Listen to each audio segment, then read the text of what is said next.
the cause. Then you go on to the food challenge. Also, oral food challenge can be used for the diagnosis of tolerance acquisition.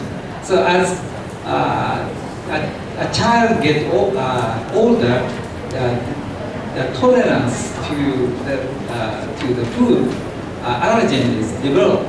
So first, the baby cannot eat egg, but by 5 years of age, he can eat egg. So, but how do you know? So by food challenge, you can know the baby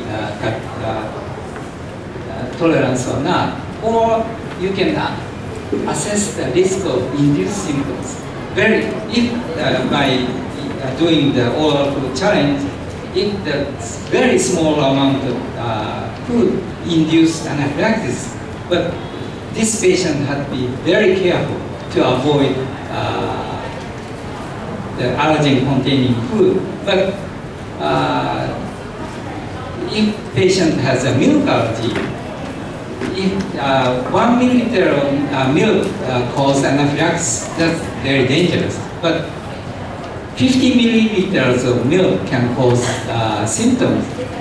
This is kind of okay. So you don't have to be very careful. So small amount of contamination is okay for the patient. So you can identify the risk.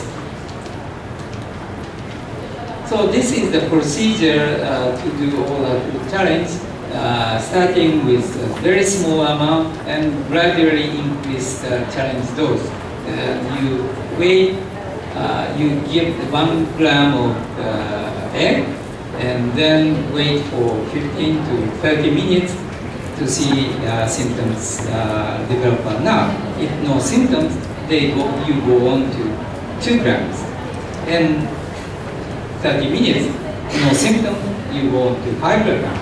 And here, 20 grams, you got symptoms.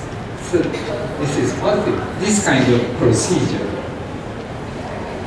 And so I go on to the management of food allergy. So this is the general concept of the management of food allergy. So because that food causes symptom, I mean sometimes anaphylaxis, you want to avoid that allergenic food, but you don't have to do complete elimination.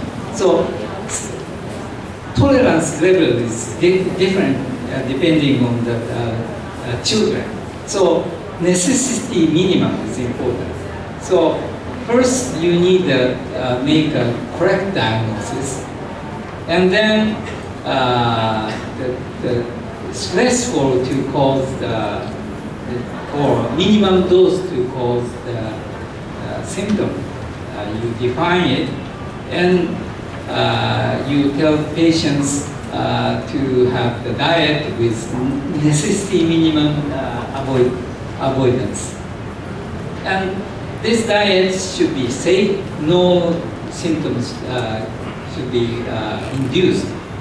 But still, you have to retain the nutrition for growth, or not impairing quality of life. So, but sometimes accidentally patient ingest allergenic food, and the patient may experience anaphylaxis. You have to educate the patients how to deal with the accidental induction of the symptoms. So you prescribe the self-injection urinary EpiPen, or education to how to avoid, how to protect yourself, and not only to patients, families, and schools. So for the necessity minimum diet, the avoidance diet, you have to know allergenicity of each food. This is the egg allergy. So allergenicity is very strong in the raw egg, but egg contained in the cookies, and this is heated, extensively heated. So this it may be okay. So depending on how you cook the egg, so allergenicity is very different. So you find how much this patient can tolerate to the egg. So boiled eggs is totally different. You boil 12 minutes, you can eat only half. But if you boil 30 minutes, so many patients can tolerate this egg. Also, if your patient is milk allergy, so these food contain milk. So you have to know how much of milk is contained in this the food.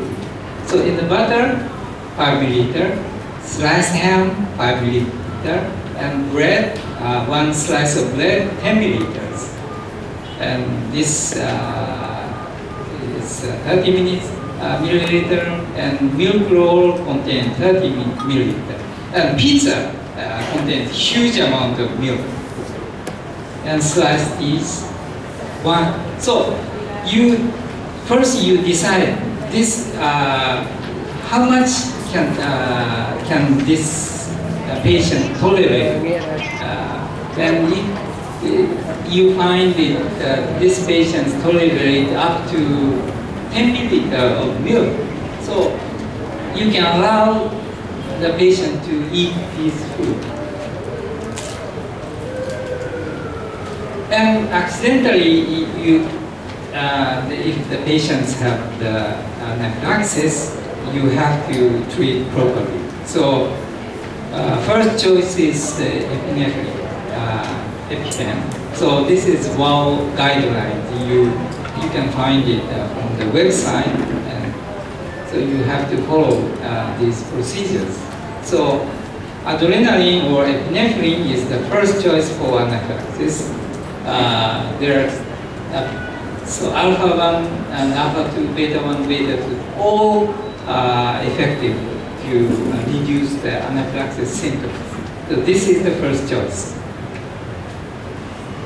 And but we currently don't have the way to treat or cure the food allergy. So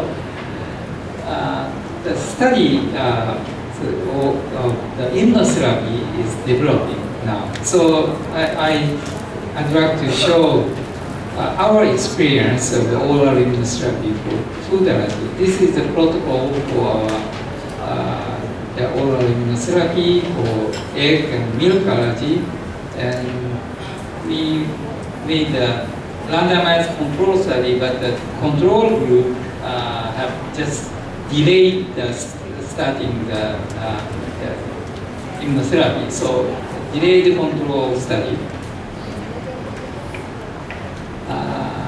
And it's very high Ig titer to egg white, and specific to egg powder is very little. And so give the patients the egg protein from the very small amount and going up and up, and they can tolerate one whole egg in 1 month.